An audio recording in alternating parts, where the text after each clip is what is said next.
Hello, fellow guitarist, and Happy New Year. I am recording this at the very end of 2024, and I want to talk a minute about my recording setup on my channel, but specifically about my Kemper. I used to use my Kemper for everything. Lately, for the last year, really, I've been using my Fender ToneMaster Deluxe Reverb for almost all of my videos, unless otherwise noted. And I've been getting that kind of restless, itchy, guitar player syndrome where there's a lot of new products out there that I'm curious about, like the Tone X or, even like a Line 6 type thing for getting an amplified sound at home. I bought my Kemper in 2019, and I felt like I was even late to the scene getting it then. So my question as I wrap up 2024 is, will the Kemper continue to be a viable amp in 2025 and beyond? And my reason for asking this is that, frankly, a lot of guitar players that I see on Craigslist or wherever else have been unloading their Kempers. In fact, they've never been cheaper. There was one sitting in my local Craigslist for, I think, $900 with a pedal as well, and it sat for months. And it was a little appalling to me because I paid $1,800 for my new, and to think that if I wanted to change direction, I wouldn't even be able to get half of my money back. Obviously, when I sell used gear, I knock at least 30% off of the new price and go from there. But less than half really hurts. So at that point, I'm like, well, I might as well hang on to it. And so, I want to go talk about it a little bit. And I've got the Rig Manager, app pulled up here, and I'll kind of go through this and show you, my thoughts on it. And, it gets a lot of accusations that it's clunky and hard to use. And that people favor these other things instead of the Kemper, or even modelers instead of profilers. This is a profiler. So I'll talk about, what I like about it. We'll go through, the Rig Exchange so you can see what's out there for free. And then I can even show you some of my own captures, which I don't feel great about. So anyway, let's just, I'll get started. I will say the main thing that I was thinking about was, it's so complicated. There's so many buttons and knobs and switches and so many things to fine tune. And sometimes you just want to sit down and play.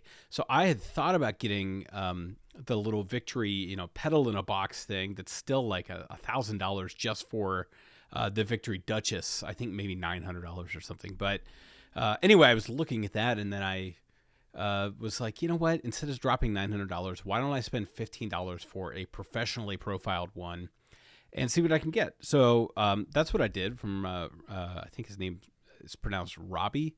Rabia, I think it's Robbie from Andertons is where I know him from. He captured some, and he has a distinct method for capturing where the Kemper only has one return input for an XLR. So typically people think you can only use one mic, and you can't use something that requires power or phantom mic on a Kemper. Maybe if you use like a little Cloudburst or something, you could, a Cloudburst, the little blue box. I've got one for this mic, in fact. So, maybe you can. What he does is he mixes them all into a small, 4-channel mixer, puts 2 or 3 mics on it, and then sends that mixed signal back to the Kemper, and he gets really good captures. But here's my Victory V 140.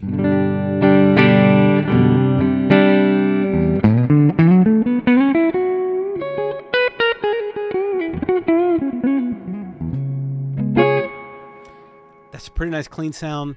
The reverb on the Kemper, I think in my time here, has gotten quite a bit better. I used to have a hard time getting a real Fendery sounding reverb. And as you can see, you can pull up the amp controls. The gain is, all the way down, which just means it's the cleanest possible tone. However, if you crank that gain up a little bit,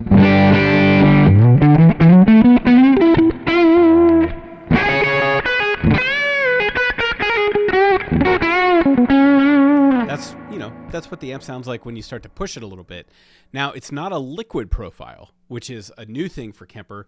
And amazingly, I got to say, the best thing about Kemper is that I have not had to buy any new hardware. There are new features like having the tuner built into the Rig Manager and the liquid profiles, which are right here. All of that is just included. You buy the thing once, you connect it to your computer with USB, and you're good to go. So there is something good about the one-time cost of it. However, it can be hard to capture a profile. I'll try to find one of mine. If you're watching this channel, you may know that it's MTJ guitars, which has been very confusing for people looking for MJT guitars. Thinking about maybe changing the channel name in 2025. Stay posted for that. But let's see. I captured a Fender Deluxe. I'm trying to find one where I didn't capture it with a pedal on it. Amp. Okay, well, there's a Fender Champ.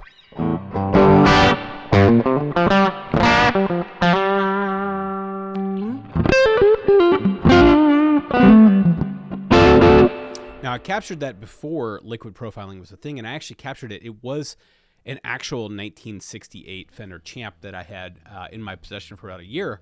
The amp didn't have reverb, so I'll turn off the reverb and the studio equalizer that I put on, and I'll play a real chord.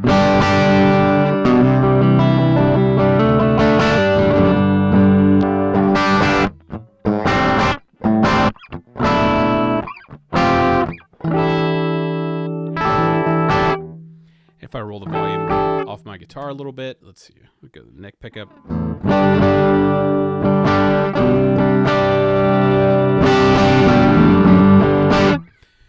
That's basically more or less what the amp sounded like. Now, here's the big distinction to remember with Kemper. Kemper is not trying to sound the way your amp sounds in the room. I think that throws a lot of people off. Hopefully people know it by now.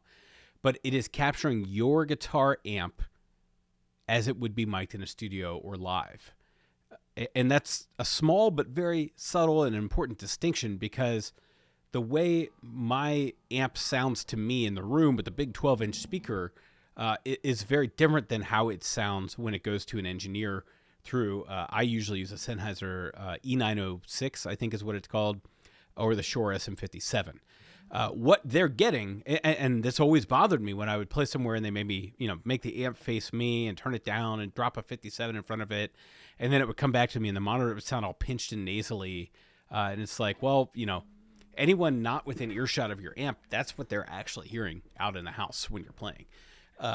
So Kemper kind of lets you regain the control of that. You could say, sorry, sound engineer, I'm going to mic this the way I like it, capture it once, and then give you that signal so we don't have to trust, like the worst, I don't know how many people have had this or if they still do this, but when they would like tie a knot, they would go through the handle of your guitar amp, basically tie a small knot with the XLR and just dangle a 57, not even facing the speaker, right in front of it, like there I did it. That's the absolute worst. And the Kemper is a huge upgrade from that. So if I look at this Fender Champ, I'm going to see if they have a liquid profile of it. You think that would have been something I started doing before I recorded. I did not. So let's see what they do have. They have a deluxe reverb. Okay, so let me find, I have a deluxe reverb right there.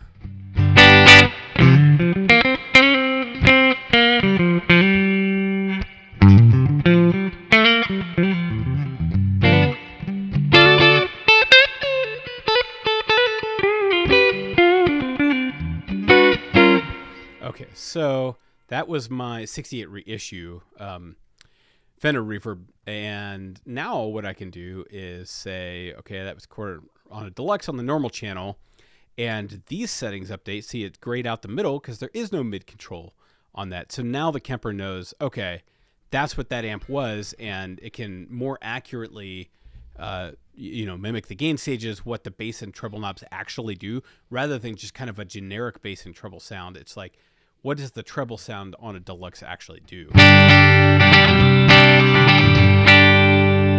That's already a huge improvement. I typically roll the bass up and the treble back a bit.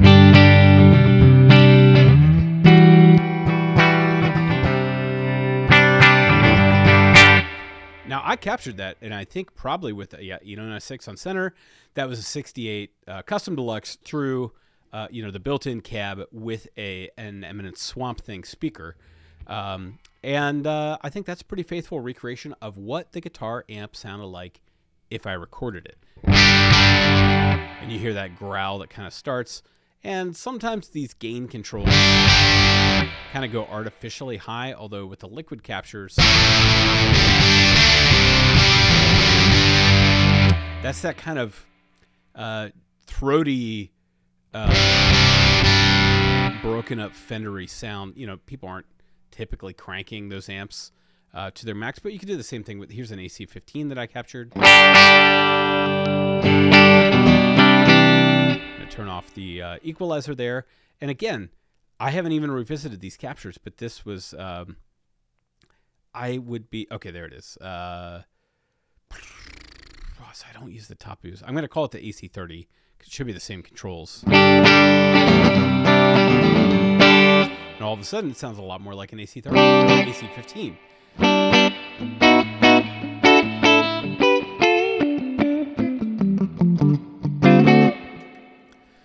So anyway,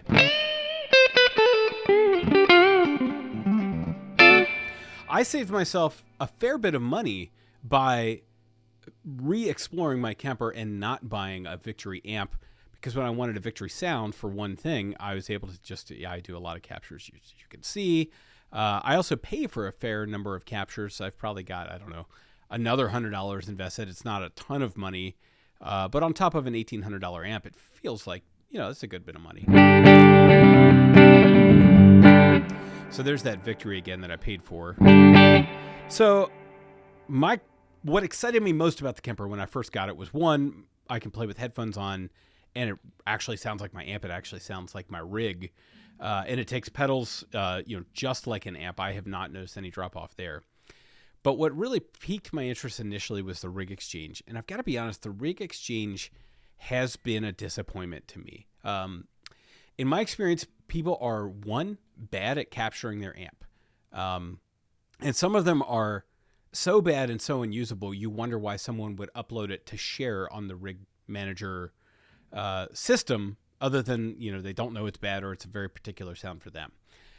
So today I'm just going to go through it, and like I said, this is December 26, 2024, and we'll just see what people are up to. Here is a Fender Bassman 50.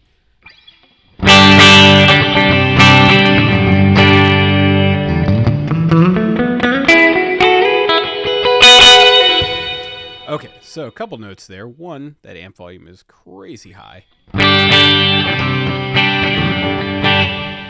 Two, that reverb is like a cavernous, echoey chamber. I think that's a pretty faithful Bassman sound.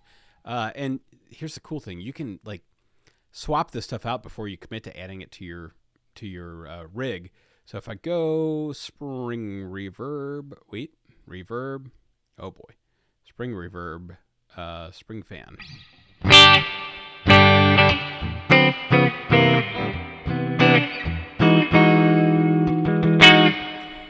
That's a pretty faithful Fender Bassman sound. That's a really good capture.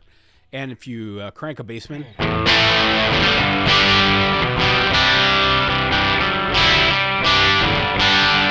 you get some of that nice natural grit. And, sadly, this guy didn't include any information like what kind of cab he had or anything. But, I'll just keep strolling through the list here. High gain is what Kemper does really well. Now, I'm not a high gain player. Let's see what this one.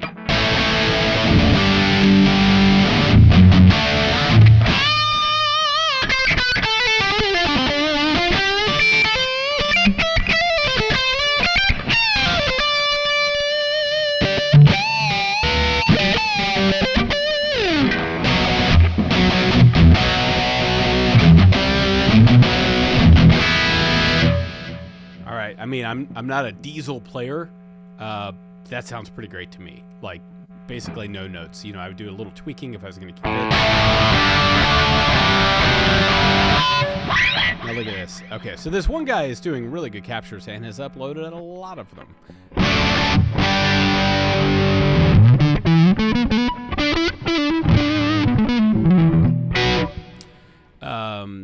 That's a 57, and it sounds like it was recorded on a 57.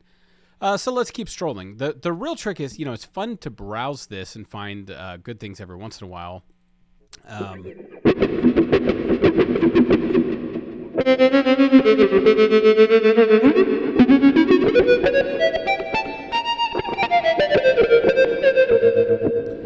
Now, see, that's one where I would almost immediately move on. But when you get a little bit better at the rig manager, you realize like, okay, well, this guy has it set up for a very specific rig, presumably that he uses for a song or something.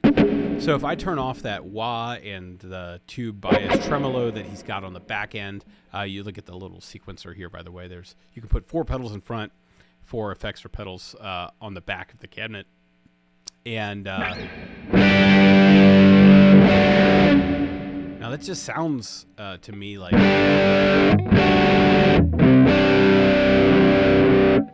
it sounds like my tone knob is all the way down, even though it isn't. And it sounded a little bit like it was recorded from like another room or something. So that one's not my favorite. People are always doing 2 rocks now.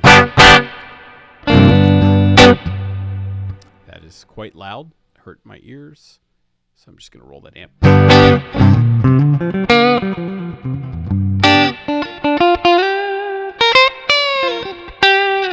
That one to me sounds like it's made for a bass. Even though I'm not sure they even do bass amps. So, as you keep scrolling, I have them sorted here by time of upload. But let's look at, you can look at the crowd rating. The trick is you'll get a lot of 5 stars from guys who uploaded their rig and then gave it a 5-star, and they're the only vote on it. So I think it's more reliable to go by number of votes here. So if you go, okay, so number of votes, this one was uploaded in 2012, still rocking, 12, 13 years later, this Morgan AC20, 4.45 crowd rating on 278 votes.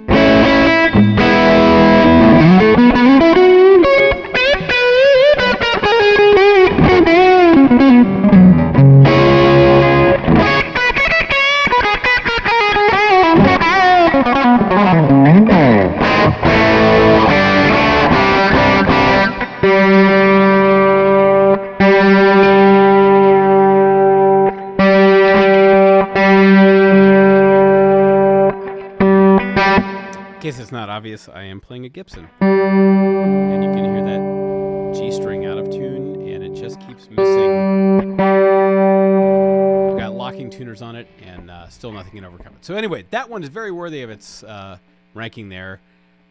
We could go Metallica Moth into Flame 2016. I guess that's when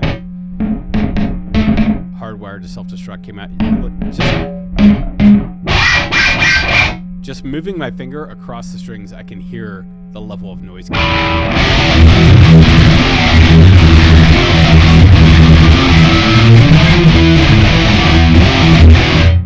Okay, so we're going to pull that volume back just a tad. I'm going to pull that reverb off, actually.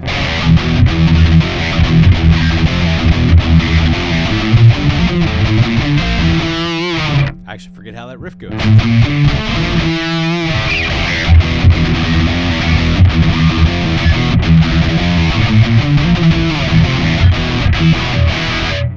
All right, well, that's pretty faithful Metallica, and you can tell. So if I pull that noise gate all the way back,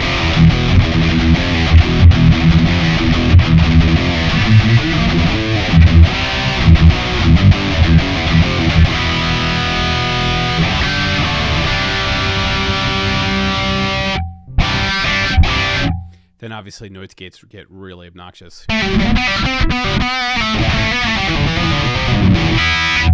When you push them too hard. So anyway, that's a great use. If you just want to browse, find fun new sounds, that's a really nice twin reverb.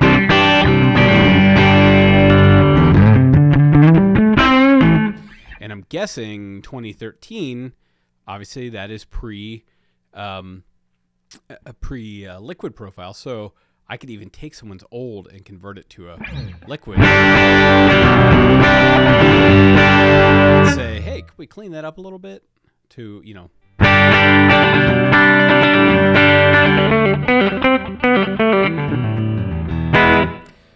if you want to get real twin soundy.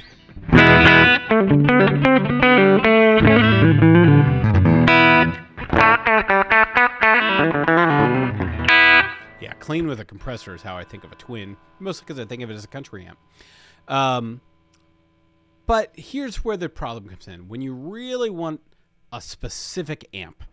So I'm trying to think of one now. So, okay. So right now in my room here, I've got my deluxe reverb and I've got a Mesa Express 550. And I've not captured this amp, but if I search Mesa 550, let's see here. Sorry about that. We lost my camera feed for a moment. If I search Mesa 550, you can see that, of all the people in the world, there are this many versions of that amp, or they called it something else, and I'm not able to find it.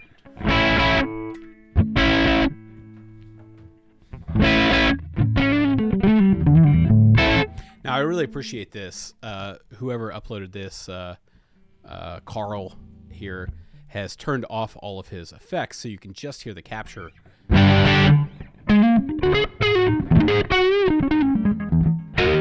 But I don't think there's a ton of, maybe none. They have Mesa Dual Rec, orange and red, but there's no liquid profile for the 550, which why would there be? It's not a super popular amp, and it's not one that is still in production.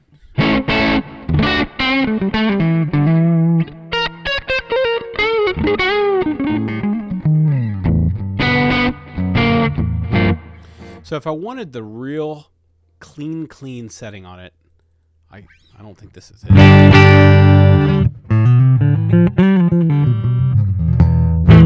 Yeah, someone used it to do a P bass. If I want a clean, I'm gonna have to do my own capture of that, which is again a little annoying, and I'm not great at it. But let's say I was in a band and there was something I specifically need my 550 sound for, I'd have to go through the whole capturing process to get that exact amp. You can't just rely on the rig exchange. Now, you could probably go buy a profile of it somewhere.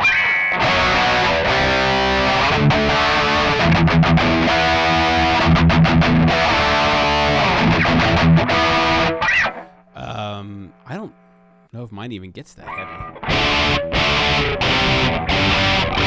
Well, that's a dual rec. See, for some reason, 550 came up when I searched it, probably because of some text in the comments somewhere. But yeah, it can be a little limited that way.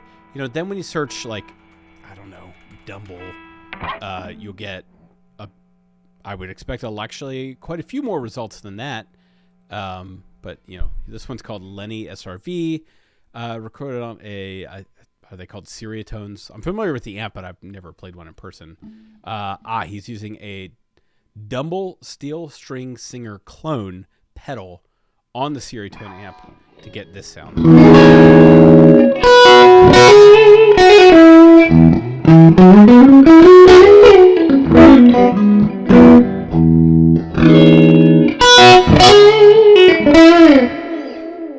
That is just too much of a lot of things for me. Let's see here. We'll turn that. Oh, that's a bypass Y anyway, but...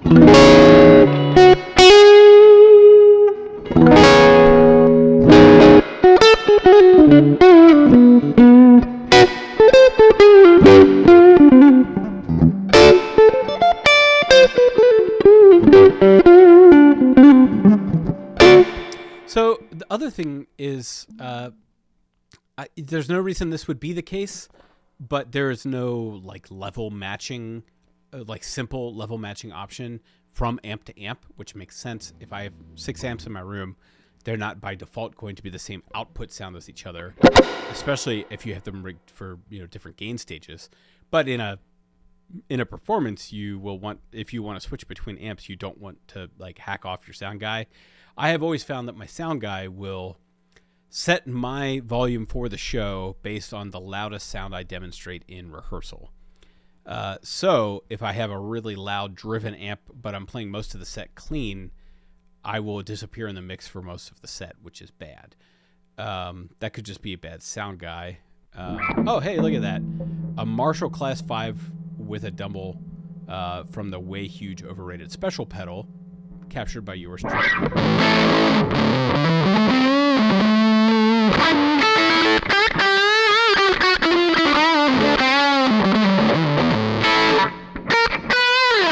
Now, that's not a great capture. I uploaded that in 2021.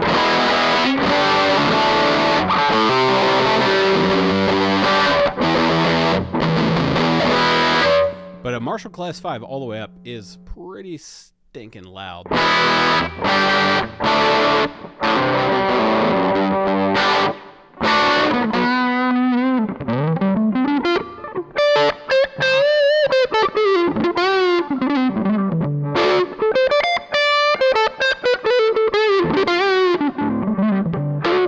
So you can hear it gets a little fuzzy.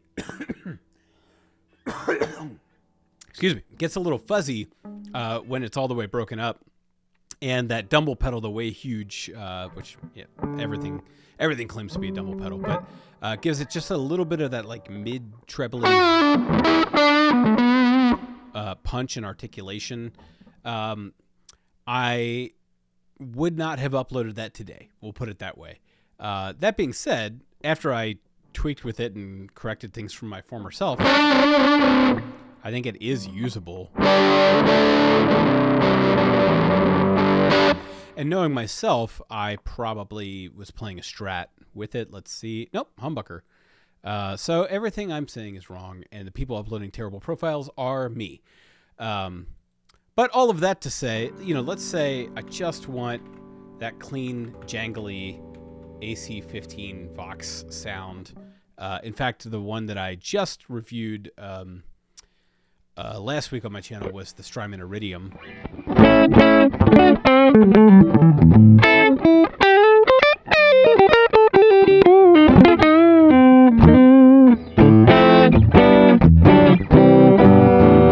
That sounds weirdly compressed to me.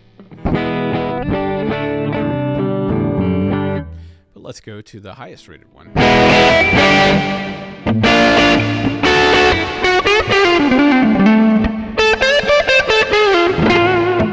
And then we'll pull the gain back down to 0. Pull that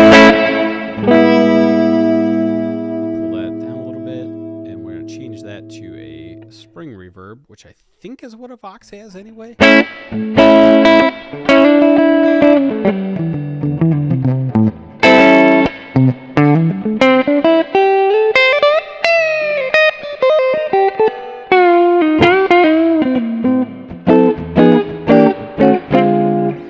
That's a pretty good Vox. So that's the thing.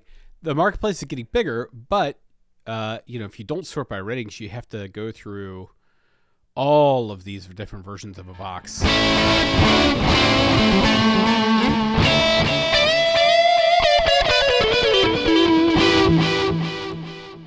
So this one, let's see how it does if I roll the gain back.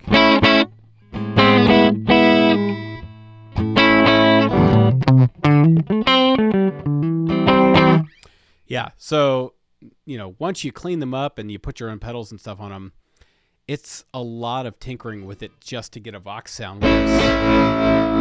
If Vox is all you ever wanted, you can just get a Vox AC15 and it's always going to sound that way. If you need it for a particular song, you're going to be messing with this for a while. And I think, my impression anyway, is that if we were to say compare this to I always forget the name of it. The Helix.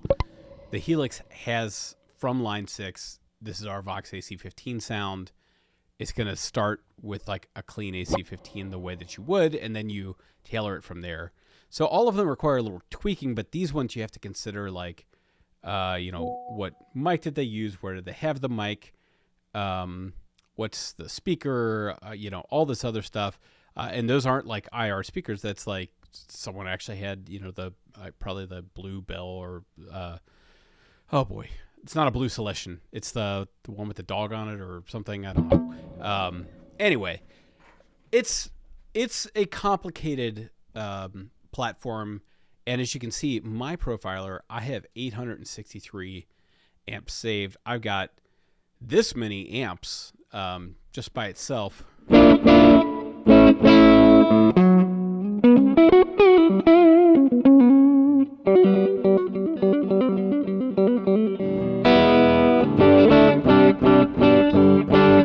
So that one seems safe to delete. But that's the thing is I don't spend that much time in the rig manager.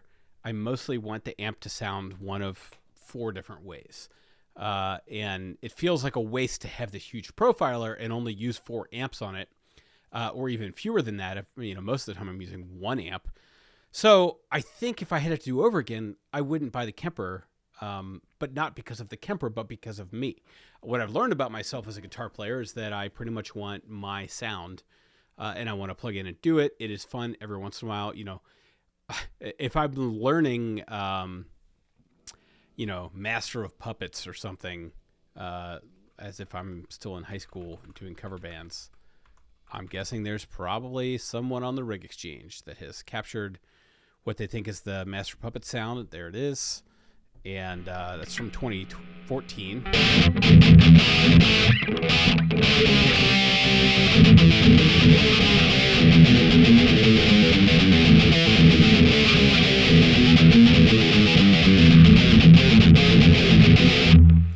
And that's pretty good. I sound like I'm right off the record.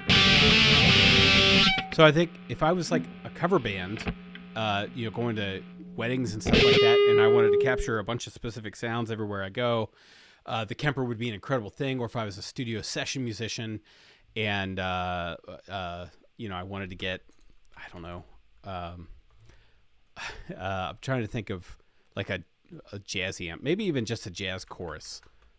Let's see, the Roland Jazz Chorus. So it's like, we're going to do a Christmassy jazz set. So let's get out a Roland Jazz Chorus.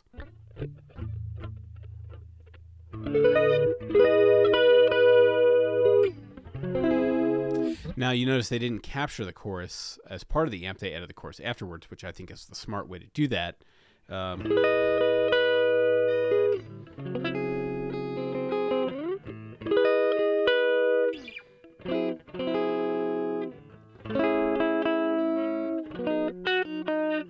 And then we'll see how that responds to rolling the tone off my guitar.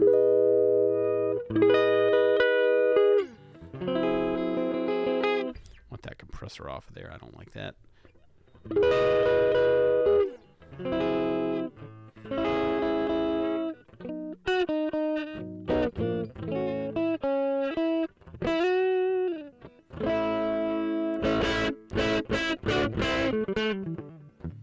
For some reason, it got a little distorted when I took the compressor off. My goodness gracious. And that is, okay, that right there is the essence of what I'm complaining about when I complain about the Rig Manager or the Rig Exchange. It's very cool that we have this big open world community, but sometimes I'm like, I just wanted like that clean, solid state Roland sound. And the first thing I get sounds too compressed. When I take the compression off, it starts to get broken up. And these are like, these are the Tone Hatch bell cow pickups, which are a PAF clone. So not like insanely, I'm not playing like active pickups here, and that's breaking up. Then you go to this one, and it just immediately hurts my ears. I'm going to go to the amp volume, pull that back a little bit.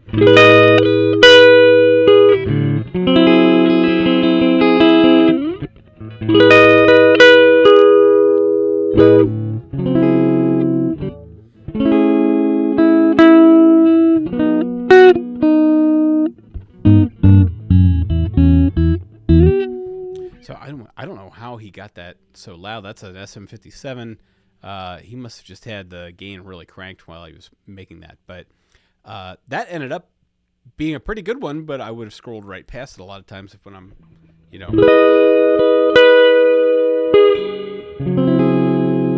So it's really a matter of whether you like tinkering with stuff or not. And I used to be more of a tinkerer, and then I realized I was spending so much time tinkering that I had really plateaued in my guitar skills. So now I'm just trying to find the sound I want, and I want to play with it. And I don't think the Kemper is the best option for that.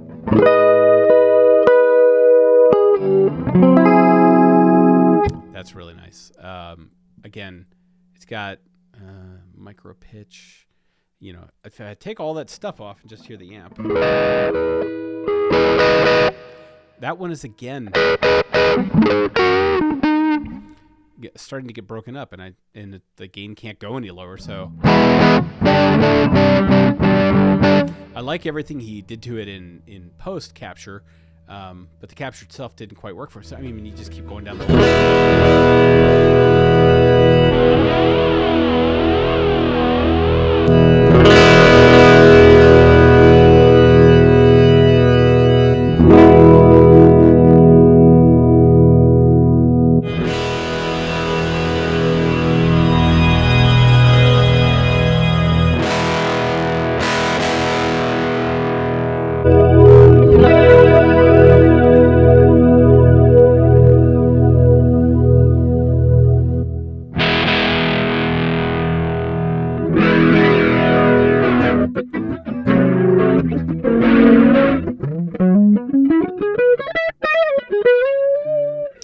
So anyway, that's a good example. I'm glad I was able to think of one that had a good variety of options, but not an overwhelming list of options.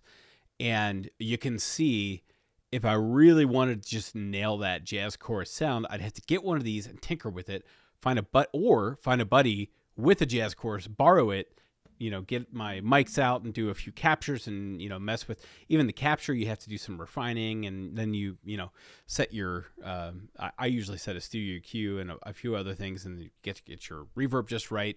Or you go buy one for, $15 to $30 to buy someone's professional capture of a jazz chorus. And then, eventually you've spent so much on, plugins and supplemental stuff that you start to rack up hundreds and hundreds of dollars, not on pedals, but just on software. And a lot of that stuff is pirated, I will say, but I have never taken a pirated profile because, I don't think these guys recording professional profiles are getting rich off of it anyway. So I'm happy to throw them a couple bucks when they give me something I really need. So, long story short, is it a good amp for 2025? Yes.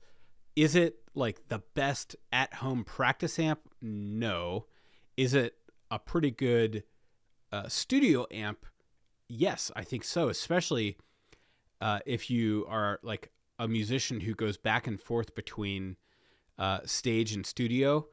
I think if you had your amp just dialed in the way you liked it, and you're like, well, we got to go play a gig later, I'm going to mess with all the levels, instead of taking a picture with your phone of here's all the settings, I hope it sounds the same, you just mic it up in the studio where you already are, captured into your Kemper, and either take the Kemper to the gig and leave the amp where it is, or you take the amp to the gig and you come back and you just keep playing on the Kemper, and you have the same sound session after session after session. I think that's a really good way to use it. That's not me. I'm mostly an at-home player now. I play with friends, I jam a little bit, and I do just the occasional gigs here and there. And I do a lot of YouTubing, and it should come in more handy for YouTubing, but it doesn't. A lot of what I do is pedal demos, and since I've got hundreds of them on my channel, I want people to have a kind of a sense of what my sound is, which I think is kind of a generic, bluesy guy sound, but I'm almost always playing through a Fender Deluxe now, and I think you can count on that. So it's even if I'm testing a high gain pedal, I'm going to be playing, a pretty traditional Les Paul or a Strat or a Tele, and I'm going to be going into the clean amp, clean sound that you should be familiar with if you watch a lot of my videos or any of my videos. So anyway, I hope this is helpful. I think if you see one of these and you are a tinkerer and you can get it for under $1,000, it is an absolute no-brainer. If you are frustrated by constantly playing with your gear, then I would avoid the Kemper at all cost. It is probably the most cumbersome interface. The software has come a long way, adjusting things on the fly. So for instance, let me just go to one of my most recent ones that I used somewhere. You can see that I used this 12/15, which was 11 days ago. I had this sound from the Victory.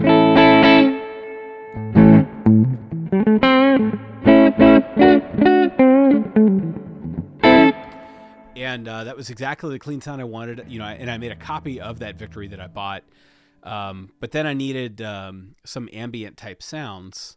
So I added this, I think I used a shimmer of some kind. Ionosphere. It's one of those. And I did this. And my feedback from the sound guy immediately was like, dude, that shimmer is just way too much. And I was like, yeah, I hear it in the little tiny monitor that was coming back to me. I was like, totally hear that. And in here, it's relatively easy to tinker with that. On stage, it's a little more cumbersome, especially since my Kemper was like slightly out of reach. So I had to like pull up the effect and edit it, and I think I cut the decay time in half. And I pulled the mix back. Oh,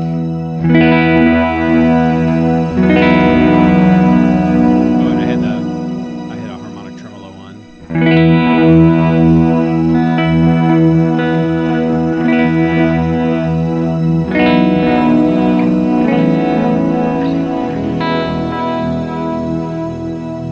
All that said, I spent $15 on a rig because I specifically wanted that Victory clean sound.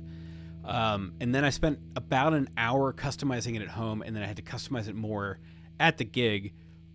If you don't mind tweaking stuff, to that extent, then it's not a bad option. I put a little light clon on it.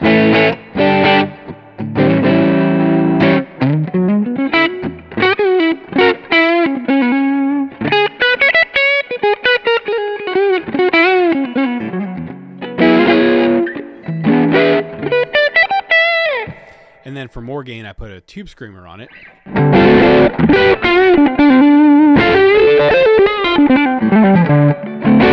And by more gain, I literally mean barely. I have the drive on that tube screamer. If I put them both on, I probably have a little bit of a rock and roll sound, but I was not playing a rock and roll sound.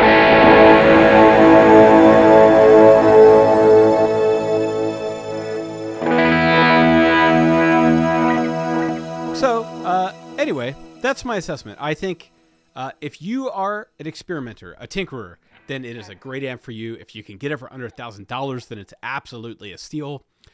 I can't imagine a world, and I feel really bad saying this, where I would recommend someone in 2025 buy a new Kemper for $1,800 because it's the exact same hardware on the used ones. And Kemper's customer service has been outstanding. I had one of my little proprietary silver plastic knobs break off, and I emailed him. I was like, hey, I can't find it, and I don't want to put a generic one on there. Can I pay you for one? And he asked me for my address, did not charge me anything, mailed it to me from Germany. And he didn't just send me the one I needed, he sent me a full replacement set in case others fall off in the future. So, and I don't feel bad asking for stuff like that when I bought it new in 2019. Buying it used, I'd feel a little bit worse, asking for free stuff like that. Anyway, I hope if you are in the amp market in 2025, you found this helpful. I have never done anything directly guitar into the computer. I'm always using some kind of amp outside of the computer.